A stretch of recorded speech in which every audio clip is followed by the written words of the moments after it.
इस वीकेंड देश के सामने 3 ऐसे सवाल होंगे जिसका जवाब ढूंढना किसी के लिए भी बेहद आसान नहीं होगा। पहला सवाल तो यही होगा कि G20 से देश को क्या फायदा होने वाला है। दूसरा सवाल लोगों के जहन में यह होगा कि इस वीकेंड के खत्म होते होते क्या जवान पठान के सारे रिकॉर्ड तोड़ देगी। और तीसरा और सबसे अहम सवाल, सुपर संडे के दिन सुपरहिट मुकाबले में क्या ईशान किशन मैदान पर उतरेंगे या के राहुल उनकी जगह लेते हुए नजर आएंगे। तीनों ऐसे सवाल हैं जो इस वीकेंड तमाम जो फैंस हैं अलग अलग कैटेगरी के, यानी कि पॉलिटिकल जो फैंस हैं वो G20 के बारे में बात करेंगे, जो बॉलीवुड के फैन हैं वो शाहरुख खान के बारे में बात करेंगे, और क्रिकेट के जो फैन हैं जो मेरे साथ जुड़ेंगे वो बात करेंगे ईशान किशन और के राहुल की। आज हम भी बात करने वाले हैं के राहुल और ईशान किशन के बारे में, और इन दोनों में से कौन सा खिलाड़ी खेलते हुए आप देखना चाहते हैं ये तो अलग बात है, लेकिन टीम मैनेजमेंट किसको खिलाना चाहती है ये अपने आप में एक बड़ा सवाल है। प्रैक्टिस सेशन जो कुछ हुआ है और के राहुल ने जितनी बैटिंग की है, कोलंबो में वहां बारिश हो रही थी और बारिश की वजह से इंडोर में जो प्रैक्टिस सेशन हुआ वहां पर के राहुल ने लगभग 40 मिनट बल्लेबाजी की और एक तरह से उन्होंने संकेत देने की कोशिश की कि वो पूरी तरह से फिट है और मैच में परफॉर्म करने के लिए तैयार भी है।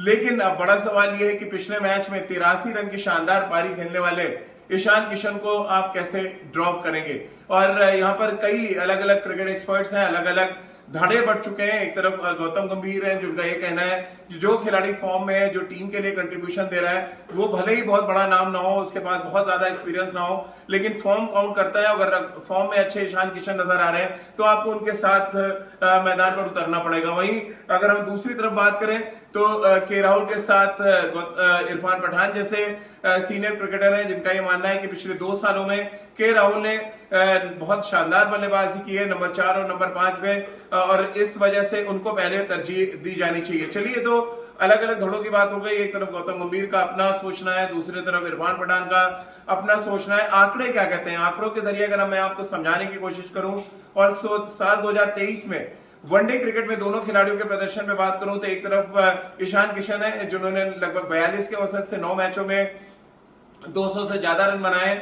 वहीं एवरेज की लिहाज से अगर आप जाएंगे तो सिर्फ 6 मैच खेले हैं के राहुल ने और उनका एवरेज 56 रहा है जब भी वो मिडिल ऑर्डर में बल्लेबाजी करने उतरे। यानी कि अगर आप इतिहास उठाकर देखेंगे तो आपको लगेगा कि राहुल को पहले चांस मिलना चाहिए।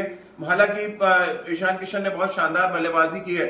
और भारतीय टीम का अगर आप ट्रेंड उठा के देखेंगे, यानी राहुल द्रविड़ और रोहित शर्मा का काम करने का अगर आप तरीका देखेंगे तो फिर आपको भी ये लगेगा कि संडे को ईशान किशन को बाहर बैठना पड़ेगा और के राहुल टीम में आपको स्ट्रेट अवे अंदर आते नजर आएंगे। हालांकि उन्होंने इंजरी के बाद ना तो कोई मैच खेला है, ना किसी भी तरह से उन्होंने इस बात के संकेत दिए हैं कि वो पूरी तरह से मैच फिट है। और ऐसे में अगर वो मैच खिलाया जाता और खुदा ना खास्ता वो रन नहीं बनाते, फिर आपकी वर्ल्ड कप की तैयारियों पर सीधा असर पड़ता हुआ नजर आएगा। क्योंकि पाकिस्तान के खिलाफ अगर आप के राहुल को खिलाते हैं तो फिर एक संकेत तो बिल्कुल साफ मिलेंगे कि के राहुल आपके नंबर 1 विकेट कीपर बैट्समैन है और ईशान किशन को आपने बैकअप के तौर पर रखा है। अब ये किस हद तक ठीक है ये तो देखना बहुत दिलचस्प होगा।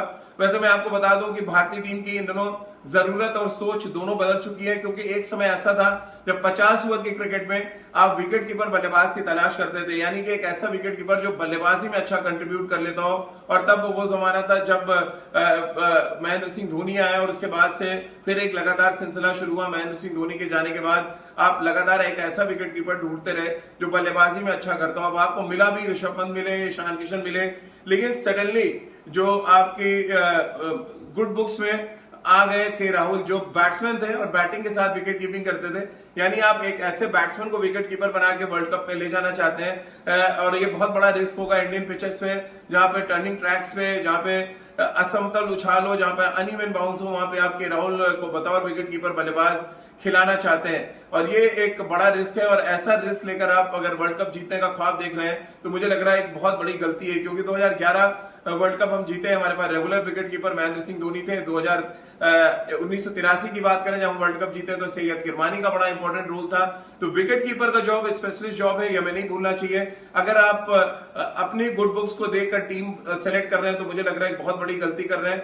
मुझे अभी भी लगता है कि हमें ईशान किशन को परसिस्ट करना चाहिए, हमें उनके साथ जाना चाहिए। उसके पीछे देखिए 2 बड़ी वजह है। पहली बड़ी वजह जैसे मैंने कहा कि वो एक स्पेशलिस्ट विकेट कीपर है, विकेट कीपर बैट्समैन है जो बैटिंग में अच्छा कंट्रीब्यूट कर सकते हैं। और दूसरा इंपॉर्टेंट मुद्दा जिसके बारे में रवि शास्त्री ने कई बार कहा है कि हमें मिडिल ऑर्डर में कम से कम 2 बाएं हाथ के बल्लेबाज चाहिए जो बॉलर का रिदम बिगाड़ सकें। आपके पास रविंद्र जडेजा नंबर 6-7 पर है, हम सब समझ रहे हैं, लेकिन हमें टॉप 4 में एक लेफ्ट हैंडर चाहिए, क्योंकि अगर आप एकदम ऊपर से देखें तो वहां शुभमन गिल, रोहित शर्मा, विराट कोहली के बाद नंबर आ जाता है कि राहुल का। अगर के राहुल को आप असिस्ट करते हैं, अगर नहीं करते देन अच्छा है कि आप ईशान किशन को ले आए। और ईशान किशन को लाने का एक फायदा ये भी है, जब कभी भी आपको लगे कि आप उनसे ओपन कराएं तो आप उनसे ओपन करा के शुभमन गिल को नंबर 4 पे ले आ सकते हैं, जो डोमेस्टिक क्रिकेट में लगातार नंबर 4 पर खेलते रहे। बहरहाल ये एक चर्चा का विषय है और ये चर्चा लगातार रविवार तक चलती रहेगी। मैं लगातार अपडेट भी आपको देता रहूंगा, लेकिन अभी जो संकेत मिल रहे हैं कि ईशान किशन को बाहर बैठना पड़ सकता है, कि राहुल सीधे एंट्री पाएंगे सुपर संडे के दिन जो पाकिस्तान के साथ ही मुकाबला होना है।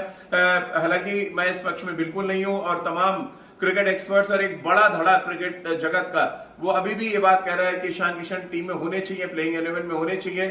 स्पेशलिस्ट विकेट कीपर बैट्समैन है, इस वजह से भी, और बाएं हाथ के बल्लेबाज की मिडिल ऑर्डर में आपको जरूरत भी है। तो अब देखिए, जरूरत अलग है, टीम इंडिया की सोच अलग है, और कुल मिलाकर सुपर संडे का दिन बड़ा ऐतिहासिक होने वाला है। G20 का आखिरी दिन होगा जहां पर तमाम जो देश के राष्ट्राध्यक्ष हैं वो इकट्ठे होंगे या विदाई हो रही होगी, और जैसे ही अपने अपने देश के राष्ट्राध्यक्ष रवाना हो रहे होंगे उसी समय भारत और पाकिस्तान के बीच में मुकाबला शुरू होगा। तो ये बड़ा इंटरेस्टिंग होने वाला है सुपर संडे का दिन। और फिर जवान और पठान के बीच में एक जंग चली रही अलग, हालांकि दोनों का जो केंद्र बिंदु है वो शाहरुख खान है। शाहरुख खान अपना ही रिकॉर्ड तोड़ने की तरफ कदम ऑलरेडी आगे बढ़ा चुके हैं। 2 दिन की जिस तरह की उन्होंने कमाई की वो बेमिसाल रही है। ठीक उसी तरह से हम सब उम्मीद कर रहे हैं कि हमारे क्रिकेट टीम के कप्तान रोहित शर्मा भी कुछ बेहतर करते हुए नजर आए, क्योंकि पहले मैच में पाकिस्तान ने पूरी तरह से पस्त कर दिया था हिंदुस्तान को। अगर आप ईशान किशन और हार्दिक पांड्या की साझेदारी को हटा दें तो भारतीय टीम पूरी तरह से उस मैच में बैकफुट पर था, और वो गलती भारतीय टीम ना करना चाहेगी, ना तो सिलेक्शन में गलती करना चाहेगी, ना टॉस के समय गलती करना चाहेगी, और ना ही जिस तरह से पाकिस्तान ने एक शिकंजा कसा था वो दोबारा पाकिस्तान को कोई मौका देना चाहेगी।